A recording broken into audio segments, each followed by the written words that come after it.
ಕಾರ್ಕಳದ ಶಾಸಕ ಸುನಿಲ್ ಕುಮಾರ್ ರವರು ಮತ್ತೆ ಪ್ರಚಾರದಲ್ಲಿದ್ದಾರೆ. ಅಂದು ಪರಶುರಾಮನ ಕಂಚಿನ ವಿಗ್ರಹಕ್ಕೆ ಹೊಂಚು ಹಾಕಿ ಕೋಟ್ಯಾನುಕೋಟಿ ಲೂಟಿ ಮಾಡಿ ಆ ವಿಗ್ರಹ ಧರಾಶಾಯಿ ಆಗಿದ್ದಂಥ ಕಾರಣಕ್ಕೋಸ್ಕರ ಇಂದು ಮತ್ತೆ ತನ್ನ ರಾಜಕೀಯ ಲಾಭಕ್ಕೋಸ್ಕರ ಒಂದು ಅಬಲೆ ಹೆಣ್ಣಿನ ವಿಚಾರವಾಗಿ ತಾನು ಪ್ರಚಾರದಲ್ಲಿರೋದು ಖೇದಕರದ ವಿಚಾರ.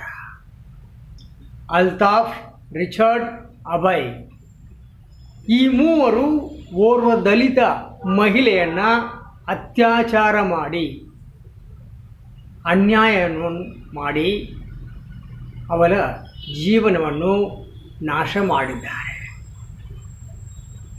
ನ್ಯಾಯಬದ್ಧವಾಗಿ ಸಂತ್ರಸ್ತೆಗೆ ನ್ಯಾಯ ದೊರಕಿಸಿಕೊಡಬೇಕಾದ್ದು ಶಾಸಕರ ಕರ್ತವ್ಯ. ಆರೋಪಿಗಳಿಗೆ ಸೂಕ್ತ ಶಿಕ್ಷೆಯಾಗಬೇಕು, ಸಂತ್ರಸ್ತೆಗೆ ನ್ಯಾಯ ದೊರಕಬೇಕು.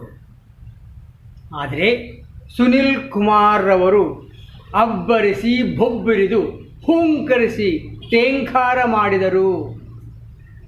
ಆರೋಪಿಯನ್ನು ಕಾರ್ಕಳದ ಸರ್ಕಲ್ನಲ್ಲಿ ತಂದು ನಿಲ್ಲಿಸಿ ಬಹುಶಃ ನಾನು ರಾಜಕೀಯವಾಗಿ ಜಿಲ್ಲೆಗೆ ಬೆಂಕಿ ಹಚ್ಚಬಲ್ಲೆ ಎಂಬಂಥ ಉದ್ದೇಶಕ್ಕಾಗಿಯೋ ಏನೋ.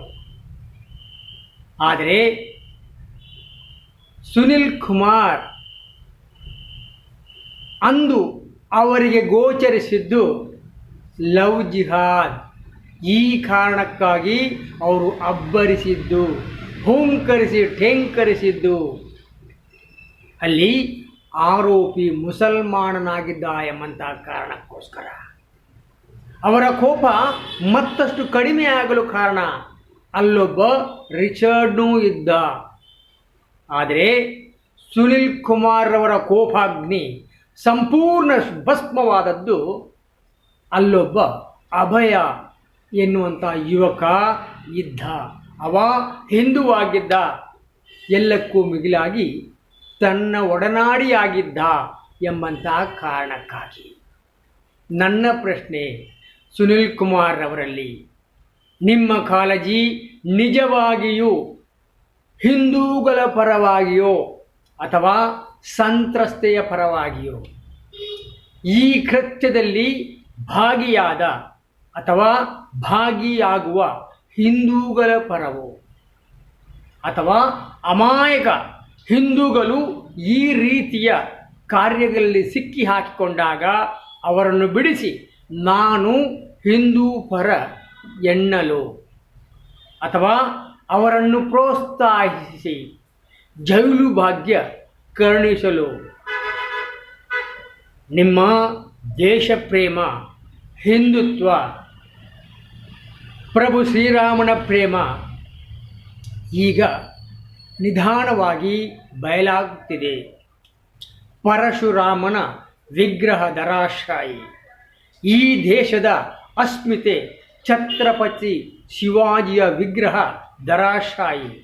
ಪ್ರಭು ಶ್ರೀರಾಮನ ಗೋಪುರ ಅಯೋಧ್ಯೆಯಲ್ಲಿ ಸೋರಿಕೆ ಮತ್ತು ಆ ಪ್ರಭು ಶ್ರೀರಾಮನ ಕೋಪಾಗ್ನಿಗೆ ತಾವು ಸಿಲುಕಿದ್ದು ನಿಮ್ಮ ಹಿಂದುತ್ವದ ಅಸಲಿ ಮುಖ ಬಯಲಾಗತೊಡಗಿದೆ.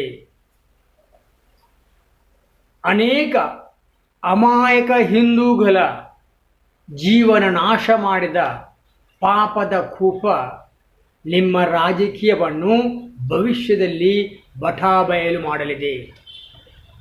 ಕಾಂಗ್ರೆಸ್ಸಿಗರು ನೈಜ ದೇಶಪ್ರೇಮಿಗಳು.